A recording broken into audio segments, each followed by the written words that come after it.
Amber Lawrence has won 6 Golden Guitar Awards, including one this year for Best Female Artist of the Year. She has released 7 albums, the latest being Living for the Highlights, as well as 3 albums for children, The Kids Gone Country 1 and 2, and Aussie Aussie Christmas. She is a prolific songwriter across all sorts of genres of music, which is one of the reasons why I wanted to talk to her, quite apart from the fact that she's fabulous. Hello, Amber. Oh, thank you. That's very lovely and lovely to talk to you. Now, your latest album is one of my favorite albums of recent times. I mean, I love all of your albums, but there's so much that goes on in it, lyrically, musically. It's like a whole experience. But I wondered if you could tell us a bit about that album, how it was created, if you had a theme behind it, and where it's taken you. Yeah, so I guess the first songs of those were written early 2020 and recorded early 2020, 3 of the songs. Then that came out of the last album, Spark, when I just thought, great, that's gone really well. Let's keep the momentum. Let's release more music. And then, of course, as soon as I finished recording them, March comes along, 2020, everything shuts down. I was on the verge of releasing that first new song and just went, can it? That's going to be a waste of time. So I didn't release any of my new stuff until partway through the second phase of lockdown, all of that. So from that moment on, I realized, okay, well, I've got all this time on my hands. It's time to start writing for the next album. And so I guess I didn't set out with a theme in mind, but the better songs I write for an album always come from stuff that's happening, stuff that I know about. I pretty much don't write for my albums from an angle of, what would the audience like? I write from, well, what do I know? What's going to be a good song? That's the only way I'm going to write a good song, if it's something that's coming, and the lyrics are going to be better because I'm living it. Yeah. So lockdown had all of those elements for all of us, and so was able to write a lot, and it all happened over Zoom. I wrote a couple of songs just by myself, did co-writes over the computer, which no one had ever really done before to any success, and that was your only option. And I wrote the first single, Bring It Back, about coming out of lockdown to a music festival and being shoulder to shoulder again. And that's been amazing to sing that one live. And then, personal stuff happened, which was sad and tragic. And that kind of put some depth to the album that then shaped the whole album, I think. And, so I wrote the song Living for the Highlights. I think I wrote that, can't remember exactly when I wrote that, midway through lockdown, when on one of those opportunities when we could meet people again. And then that song was the last one to be recorded, but then it always happens that becomes the album title, and that was the thread. I could, after much thinking, I was able to go, what is the thread of this album? And it was positivity, and it was because we all had to come out of lockdown with something. If you lived in any of the major cities, you really were hit hard, and if you're a musician, you were hit hard. So you had to either come out of it with life-changing, I'm not going to do this anymore with my life, or hey, I'm still going to do gigs and they're going to be even better. Now, part of what's so interesting about your story is that music was not the path you originally set out on. You actually became an accountant, and you put something on social media recently that reminded me that you left accountancy in your 20s actually to take up music full time. So I'm wondering if you could talk a bit about that transition from a very structured career, your professional career, to a big risk, I guess. Oh yeah, I have a very unlikely path. There's not many people who've done it the way I did it, which is finish school, very studious, go to university with the plan of whatever I study at university, that's what I'm going to do for my job, get the ideal dream job straight out of university, which was at Qantas as a finance graduate. And then, go straight into the study that you do after university, which was chartered accounting, 2 years of study, finished that, did well, got the job, and then, of course, I got a guitar, and I got that for Christmas from my boyfriend at the time. And I did have a bit of an enjoyment of singing, and that was more a hobby, and, more of like, karaoke, if all your friends tell you you've got a good voice. so then my boyfriend gave me this guitar, and I started learning guitar. He started learning guitar. It was a beautiful dream of us both being able to sit around the campfire playing. And then, of course, he dumped me, not so long after that.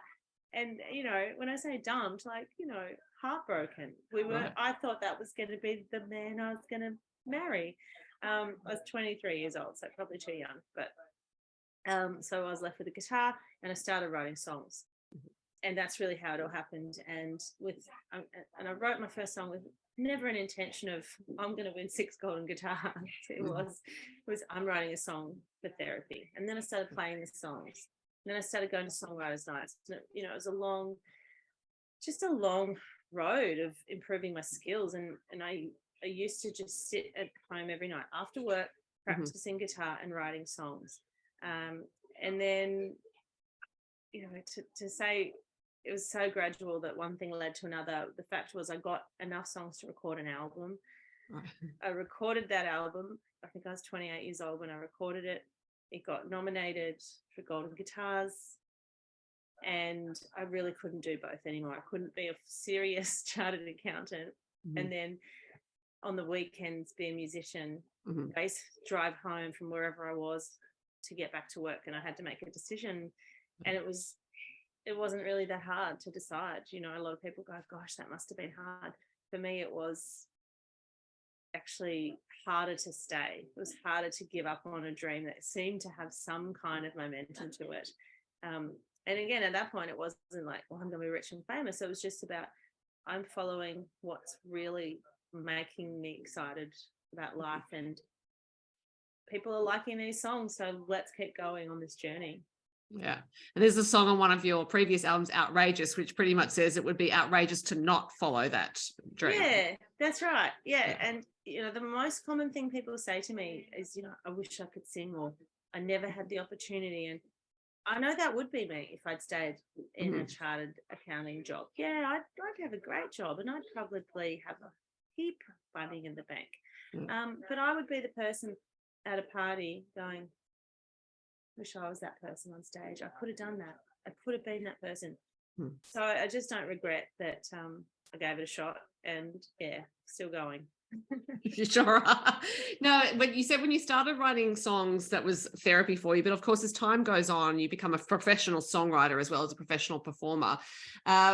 Is it harder to find inspiration for songs, or have you developed skills essentially to pluck those inspirations out of the ether? Oh, well, at the moment, definitely having a writer's block.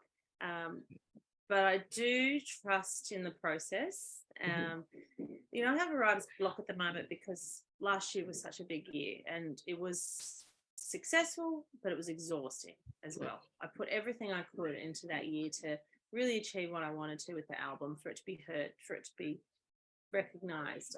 So I did that. I've come out of that quite exhausted, and having to write new songs, I just kind of think, well, what do I write about?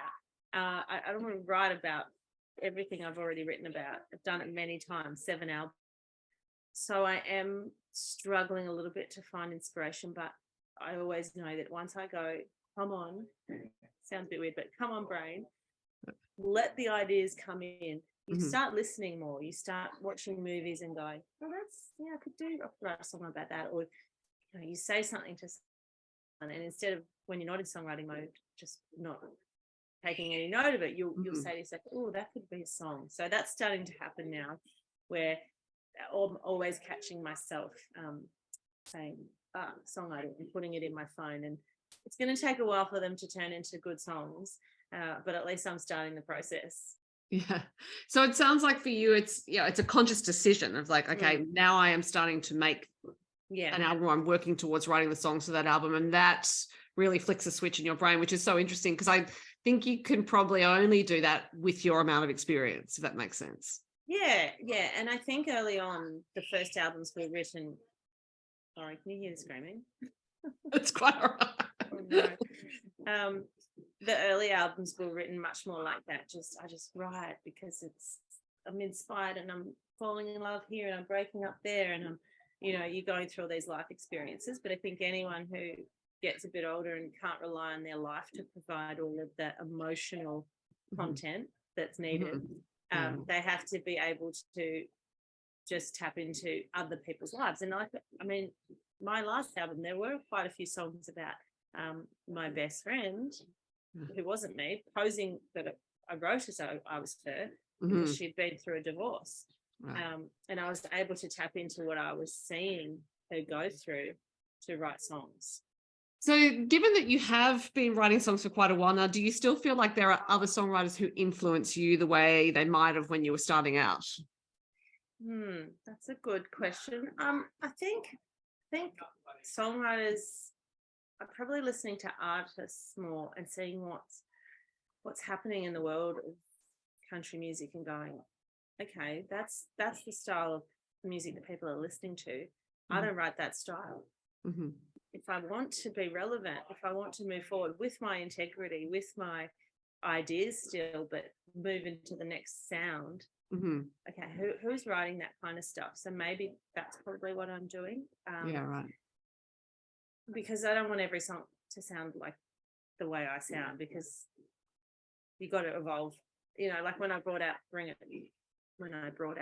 Back, it's a lot of bees there.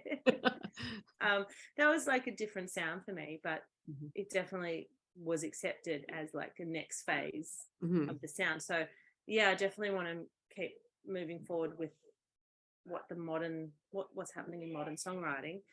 So I kind of listen that way rather than just purely at the songwriter. Maybe I'll look at the artist first and go, okay, that's what's happening. Yeah, interesting. So your process when you get an idea for a song, you said you were keeping notes on your phone and that sort of thing. Do you actually make time to sit down and write and think, okay, I've got to block out a few hours here just to wrangle this? Or do you tend to just wait for it to feel like a wave rising and you think, okay, I've got to grab that now? Probably don't have the opportunity anymore to grab that wave when it's happening, just because of one, touring, have no time on the road. Two, parenting, you have no time. So I definitely save the ideas up and might just bring it into a co-writing session. But sometimes it's like if my guitar is actually sitting next to me out of its case and I'm doing whatever I'm doing and the wave happens, then it's like, oh great, I can actually action this. But you know, if the guitar's in the car because you've got to go on the road next day, you're just going to save that idea. And I'm not in a lucky position in a way that I don't have a music room where I live, so I'm constrained for space. Right. So the guitar's not always present and available, and I do need that to be able to just ride the wave. So it'd be nice. That would be the dream, where I could have more space so that when creative ideas come, and time as well. But I'm not in that spot at the moment, you know, and I will be again someday, I'm sure. When your son is older. That's right. And I guess, you know, anyone who's in the writing business knows that there are some ideas that you're not going to note down in time, that they might be happening when you're just falling asleep or you're driving and you can't pull over and make a note of what they are. Do you ever feel regret for those ideas, or do you tend to trust the process and think it's okay, I'll get something else, or that idea will come back around if it's the right one for me? Yeah, definitely.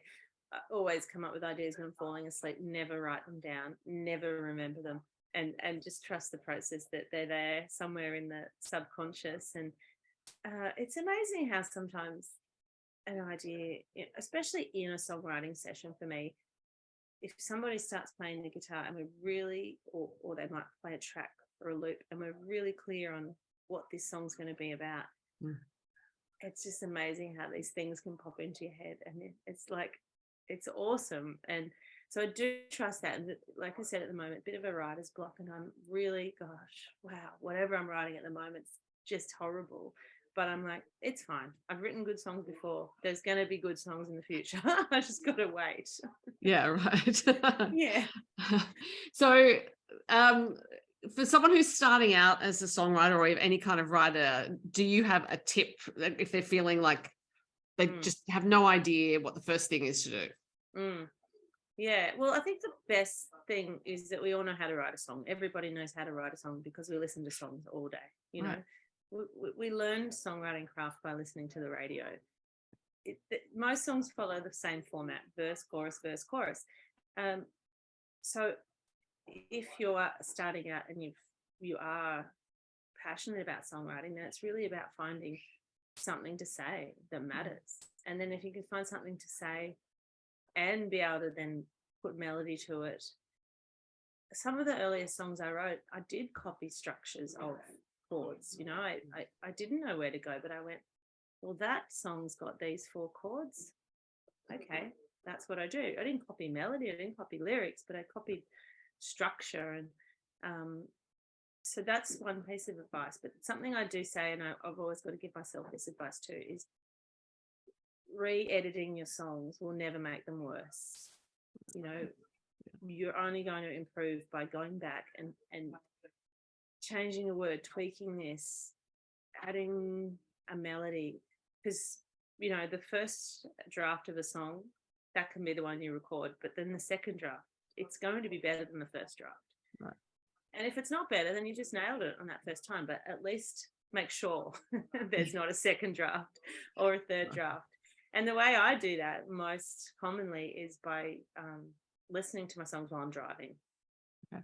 So before I record them, I listen to the work tape while I'm driving, and I find that a word will pop out that is so much better than the word that you originally wrote, or a rhyme will come. And I think that's that left brain, right brain thing. Mm-hmm. While you're driving, you're like, thinking like, oh, that word would be much better there.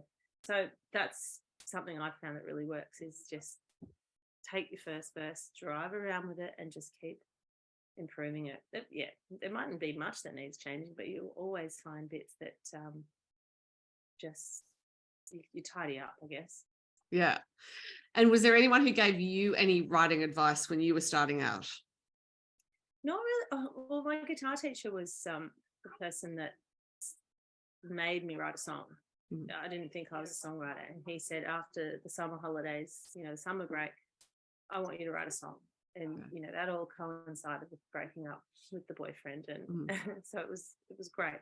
But then I guess the next memorable songwriting advice I received was much later, and it was Troy Casadale, who just in a quick conversation said to me, you know, you can write about your life, like you can write about your hometown, you can write about, even though, like for me, I always thought, well, I'm not from the country, can't.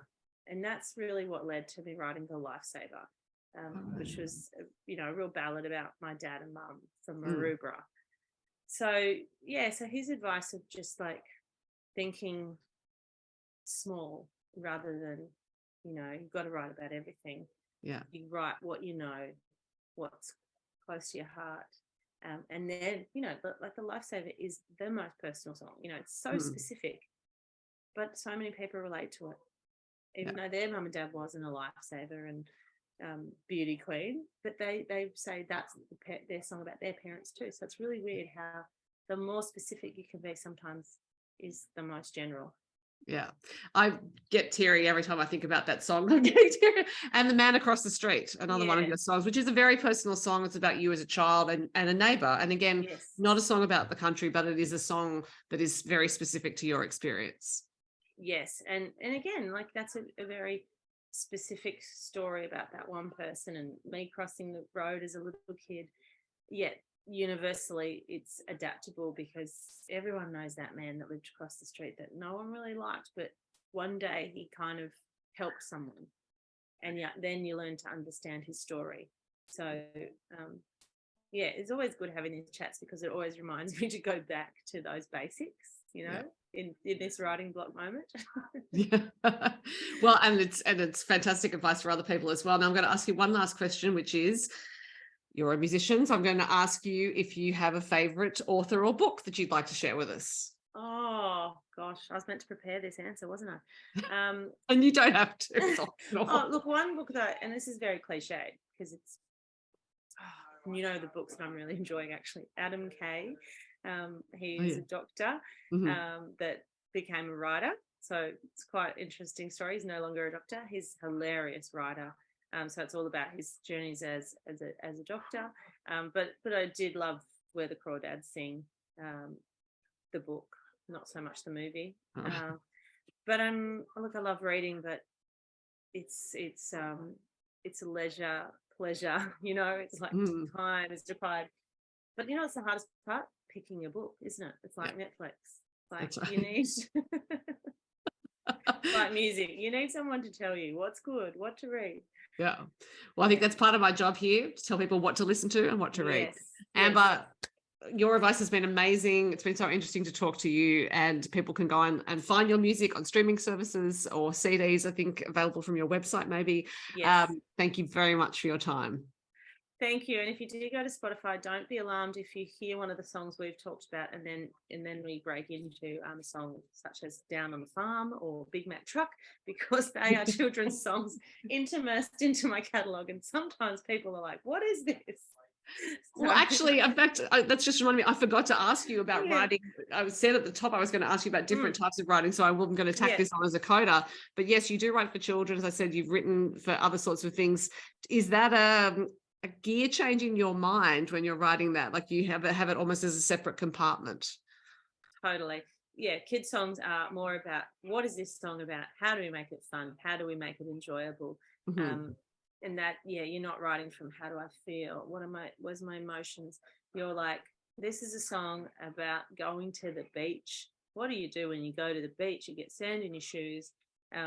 What words can we say that make kids think of silly things? And it's, some people would say writing for kids is hard, which is, but it's also very fun. I love it because it's just fun. You're like, am I laughing? Great. That'll do. Yeah. I think that's also fantastic advice about writing books for children. So yeah, true. There you go. Yeah. Lots of application there. So again, thank you so much for all those tips. And I'm now going to listen to The Lifesaver again. Well, thank you so much. And it's always good to talk to you.